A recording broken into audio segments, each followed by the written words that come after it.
question is for, I guess all three of you. Do you feel that if you get elected to be whatever you're going to be in whichever office, that you're going to be tough enough to deal with what we got to deal with in Washington?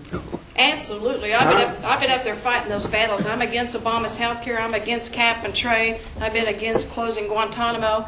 Politics here are easy compared to what we got to battle in D.C. It's tough up there. So, yeah, I've already been fighting all those battles. I voted against all the spending bills up there. It's not always a popular thing to do, but that's why I have a 96% lifetime conservative ranking in the U.S. Congress right now. So, yeah, I'm tough. I've already taken on the unions. I've already taken on the trial lawyers, so don't bother me. Next. Just for all three of us.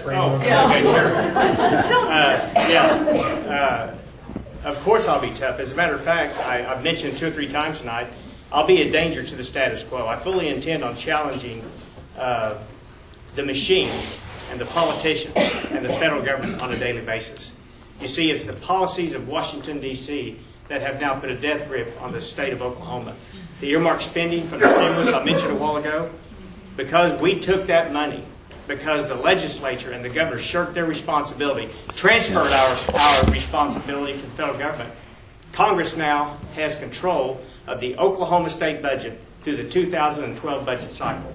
That will not happen with me as governor. And it's one thing to say you're against big spending and all that, but I will tell you, I do not support earmark spending. I do not support the bailout. My opponent in this primary race did. She voted for that bailout. Now, if I could remind you what that is, it gave the federal government took control, seized ownership and control of the private sector, banking, financial institutions, the automobile manufacturers. Never in my lifetime would I have ever thought the federal government would own companies in this state or in this nation.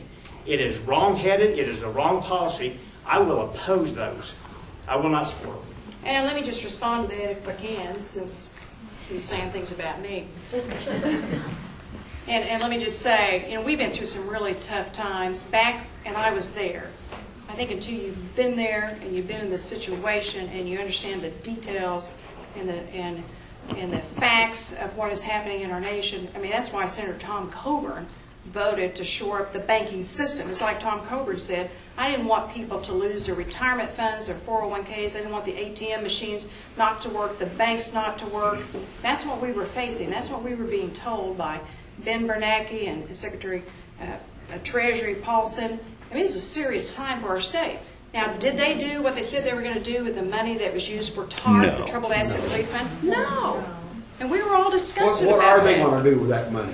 Yeah, we were all disgusted. We were all disgusted about it. Ticket in their pocket.